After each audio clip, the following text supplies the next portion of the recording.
আপনার মা রেপ হচ্ছে, আপনার বোন রেপ হয়েছে, আপনাদের বিনা বিচারে হত্যা হয়েছে, আপনাদের আয়নাগর ছিল, তখন আপনাদের বারুদ কোথায় ছিল? আপনি আয়নাগর চিনেন নাই? কোথায় আয়নাগর? আমি আবার ফিলিস্তিনিদের জন্য আমার ফিলিংস আছে, ফিলিস্তিনের জন্য আপনার ফিলিংস আছে। যে লুট লাগে বাটার দোকান লুট করে, যদি ভেঙে চুরে জ্বালায় পড়ে যেত বুঝতাম, জুতা চুরি করে নিছে তো, খাবার লয়ে গেছে, প্লেট লয়ে গেছে, তার মানে কি? তার মানে আপনি লুট করতে নামছেন কখন? যখন আমার বিদেশিরা এখানে সম্মেলনে বসছে, বিনিয়োগের সম্মেলন, তখন। ফলোইং ডেতে আবার কি হচ্ছে? হাইওয়ের উপরে গার্মেন্টস ইউনিট ফাটাই নিয়ে আন্দোলন। এই মুহূর্তে তো এগুলো নাই, আন্দোলন শেষ হয়ে গেল, ফিলিস্তিনদের ফিলিং শেষ হয়ে গেল, আবার একটা সম্মেলন ডাকবেন যেটা পাইন মারা যায়, সেইটা তখন আপনি আবার ইয়ে করবেন, যে আবার একটা আন্দোলন নিয়ে আসবেন। তো এখন তো আন্দোলনটা কই? ফিলিস্তিনে তো এখনো মারতেছে না, থেমে গেছে।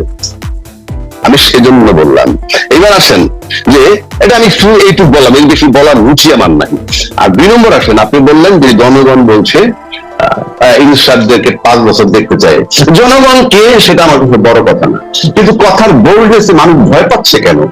যে ইউনূস সাহেব আর 5 বছর থাকা দরকার, এই কথাটা যে ভয়টা পায়, যারা বলে তার থাকার দরকার নাই, তাদের কথায় সেই গতি নাই, তাদের কথায় কোনো ইম্প্যাক্ট হয় না। তো এই দেশে বড় বড় রাজনৈতিক দল তাকে চায় না, নির্বাচন চায়, নির্বাচনের জন্য সিটিং করে করুক 100 ভাগ। আমিও তো বলি অযোগ্য সরকারকে তারাই দেন, ইটস মাই চ্যালেঞ্জ, তারাই দেন, আমি আপনাদের সাথে থাকবো যদি আপনার আন্দোলন যৌক্তিক হয়, মাঠে নামতে পারেন।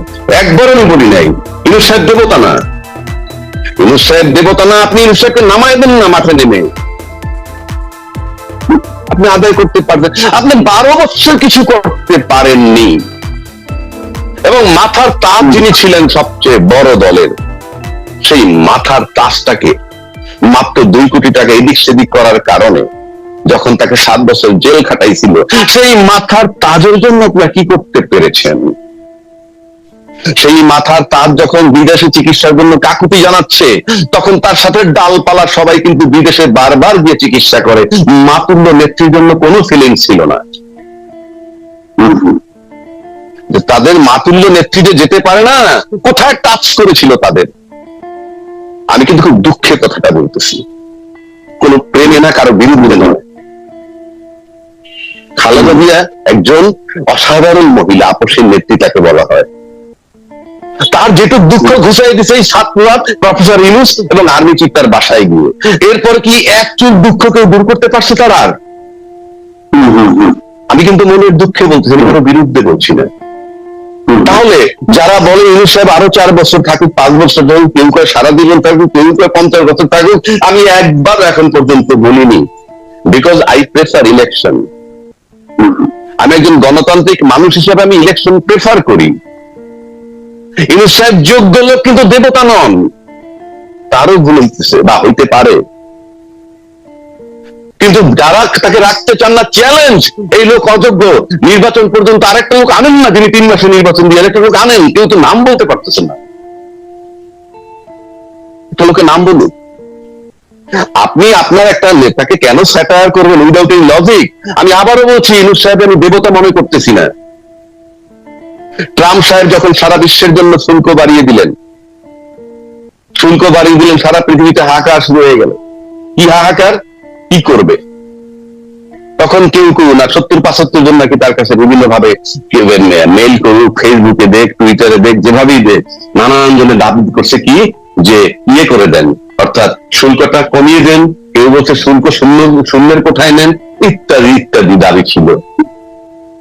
ইউনূস সাহেব তো একটা চিঠি লিখলেন কি 3 মাসের জন্য স্থগিত রাখতে, যেটা খুব সহজ কাজ এবং যেটা খুব কৌশলী। কেননা আপনি যখন ট্যারিফ বাড়াই দিবেন, কি কি যুক্তিতে বাড়াইছেন সেটাকে আবার চট করে ট্যারিফ কমাই দিবেন, এটার জন্য সময় লাগে। কিন্তু যদি আপনি স্থগিত থাকেন for few days, few month, তাহলে কিন্তু আপনার আদেশ হুবহু একই রয়ে গেল, কিন্তু আপনি আপাতত স্থগিত করলেন। এখন স্থগিত করলেন কি, চায়নাকে বাদ দিয়ে সারা বিশ্বের জন্য। বাংলাদেশের লোক, বাংলাদেশের সোশ্যাল মিডিয়া লোক, নাম বলার দরকার নাই, কেউ কেউ বলছেন ঝড়ে বক মরে ফকিরের কেরামত। এবার আমি মেনে নিলাম রে ভাই, বকটা তো মারা গেছে, বকটা তো মারা গেছে। 2 নম্বর আসেন, কেউ কেউ বলছে এই যুগে চিঠি চলে না, তাকে বেকুব বলতে আমার ঘৃণা হয়। এই যুগে চিঠি লাগে না, চিঠির দরকার নাই তো। যেই চিঠিটা আমরা দেখছি সেটাকে তো পিডিএফ ফর্মে ট্রাম্পের বাসায় পাঠিয়ে দেওয়া যায়, যত জায়গায় পাঠানোর পাঠিয়ে দেওয়া যায়। এটা it's a question of 2-3 seconds বা 2-3 মিনিটস। এক নম্বর। দুই নম্বর, সে আবার কি বলছে, চিঠি লেখার দরকার কি, উনি তো ফোনে কথা বলতে পারেন। ইউ সি দ্য কনফিডেন্স তার, মানে নেগেটিভ সমালোচনা করতেছে, আবার কনফিডেন্সটা কি, ইউনুস সাহেব ফোন করতে পারে ডাইরেক্ট, এই কনফিডেন্স কিন্তু তার আছে। এবং যারা তার সমালোচনা করে, আমি তাকে 90 ডেজ টাইম দিলাম, সে একটা টেলিফোন করে রিচ করুক তো কারো কাছে পৃথিবীর। যে সমস্ত লোকগুলা সেই সমিত সম্মেলনে আসছে, আইসে তারা অনেকে, পিটার হাস এরা আসছে, অ্যাম্বাসেডার ছিল, মন্ত্রী লেভেলের লোকজন আছে। ইউনুসকে আমি দেখি না ইউনুস সাহেবের সামনে একটু পা তুলে বসি।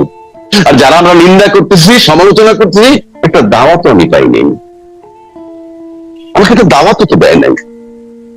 একটা কথার কথা বলছি, আমি বলছি না, আমি আবারও বলছি ইউনুস দেবতা নয়।